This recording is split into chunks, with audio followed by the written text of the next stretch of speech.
new beginning, new morning, new video, new memories to keep, mga lalabs, mga langga. But before that,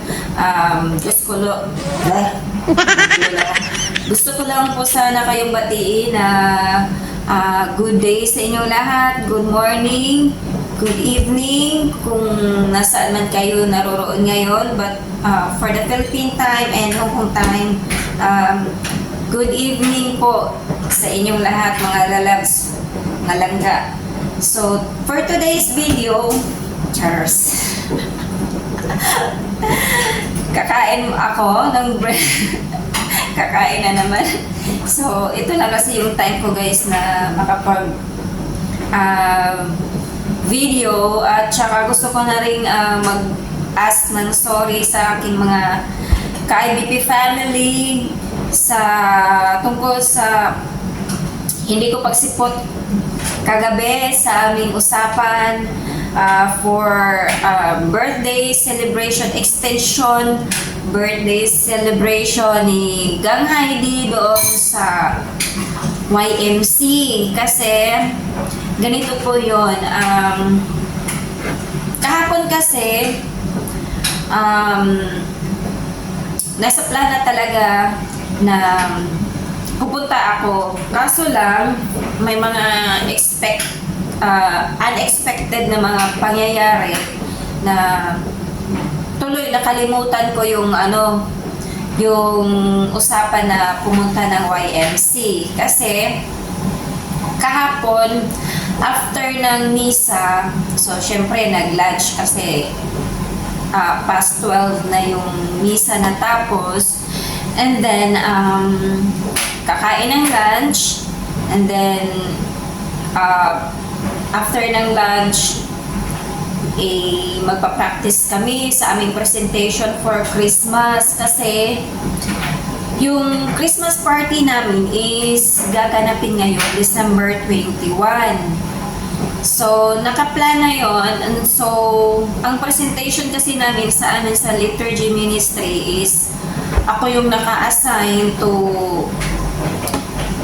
magturo ng sayaw. Kasi sayaw yung presentation namin, dance and interpretative dance, worship song. So, syempre, hindi naman kailangan na, hindi naman pwede na isang practicean lang, diba? So, kailangan talaga ng maraming time para mag-practice, para at least hindi man siya ma-perfect, is maganda din tingnan, diba? So, ngayon, noong about to start na mag-practice, naalala ko na may nabasa akong post saan ba yun, sa immigration ata yun, sa immigration, na kung maaari magsuot ng black at makisama sa pagluluksa ng ating mga kababayan at saka sa Chinese community sa nangyayaring sunog sa Taipu. So, sabi ko, pwede naman siguro na mag-practice walang music, yung kumbaga counting lang muna, counting step. Sa mga steps lang muna, mag-counting lang muna kami, walang music. So, ang nakasaad kasi doon sa post, hindi ko na mahanap.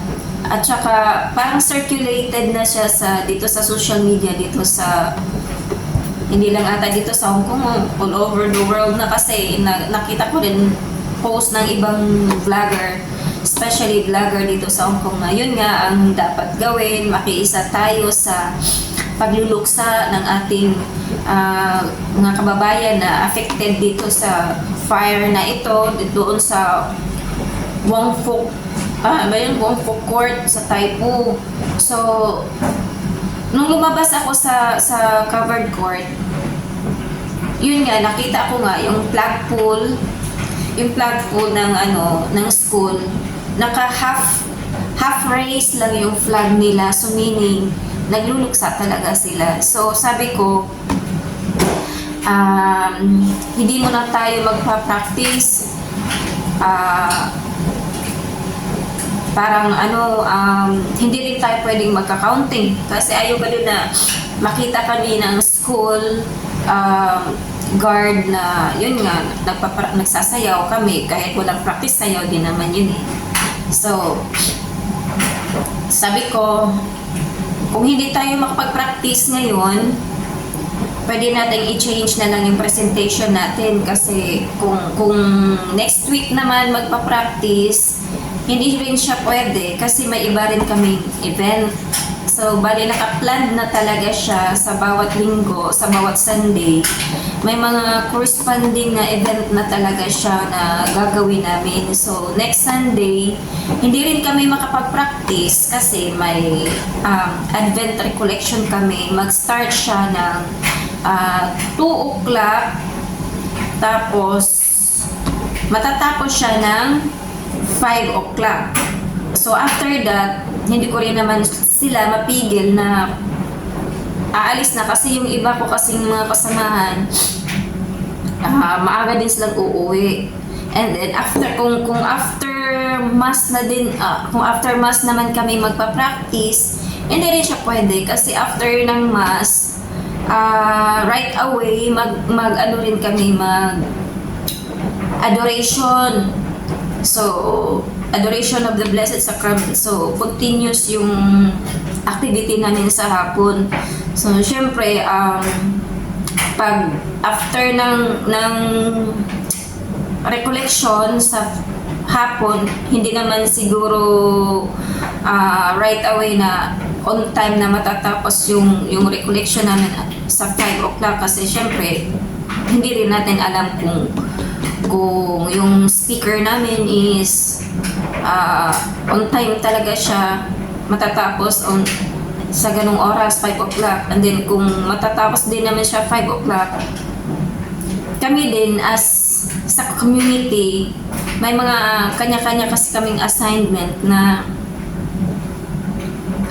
maglilinis sa hall at saka doon sa loob ng simbahan. So, wala na talaga kaming time na mag-practice din. So, cancel yung sayawan namin na presentation. So, yun nga, napag-meetingan namin kahapon na na lang yung presentation namin, singing na lang.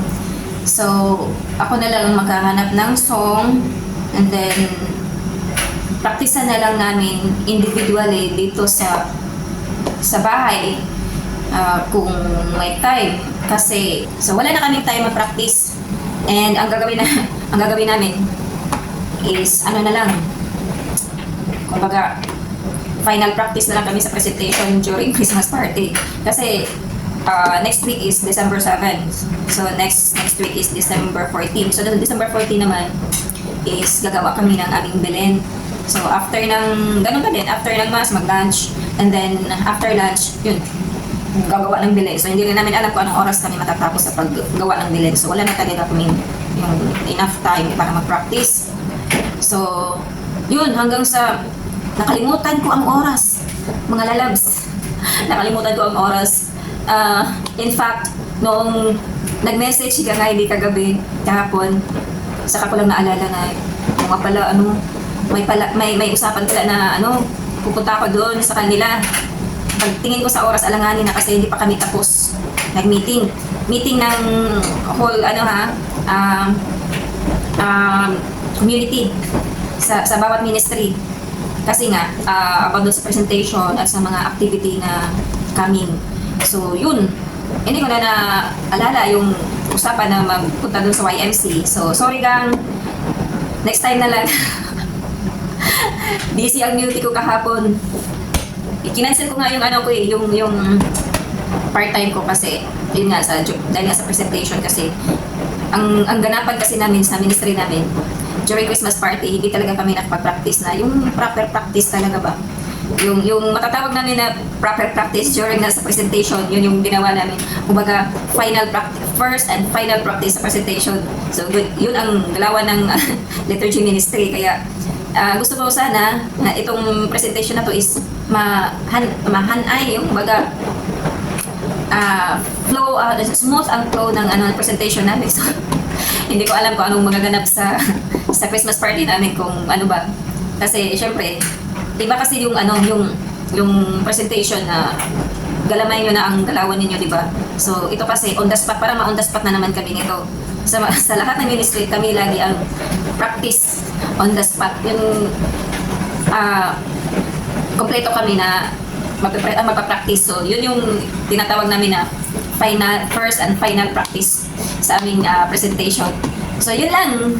Sorry ulit, gang, at hindi ako nakadalo kahapon.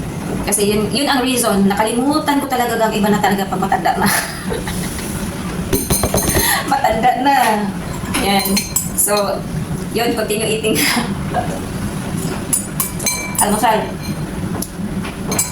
Taga-almusal ako habang nagsasalita. So, yun po, nawala talaga sa isip ko kahapon kasi nga, kasi ng ilong ko. Sorry. Kasi nga kahapon,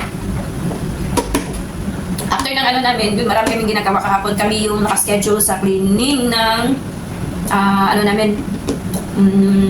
dressing room. Sorry.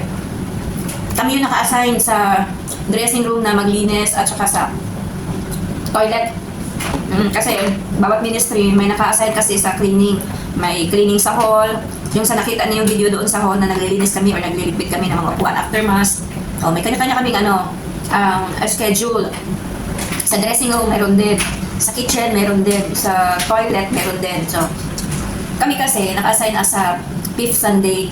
Every 5th Sunday of the month kami maglilinis sa liturgy. So, nagkataon na dalawa yung namin schedule sa dressing room at saka sa toilet. So, yun. Kalimutan ko. Sa daming ginagawa kahapon. Kaya, pasensya na gang, pasensya na mga lalabs, pasensya na hanggang Imelia. Si Ciclyn nag-message din sa akin kahapon, nag-voice message na yun nga. So, yun lang po ang aking explanation. Patawad po. Sana hindi po kayo magsasawang imbita sa akin. Nakalimutan ko lang talaga. So, yan po. Maraming salamat po sa muli sa inyong suporta, sa inyong presensya, sa inyong pagmamahal, sa aking video na walang kapit-kapit. Maraming salamat sa inyong support at sa panonood. Sa mga visitors na viewers na nanonood, maraming salamat po. Please, paki-subscribe naman. At kung gusto niyo naman i-share, paki-share naman. Yan lang po. Maraming salamat. Have a nice day, have a nice evening, and God bless po sa inyong lahat. Mag-iingat po kayo lagi. Bye-bye!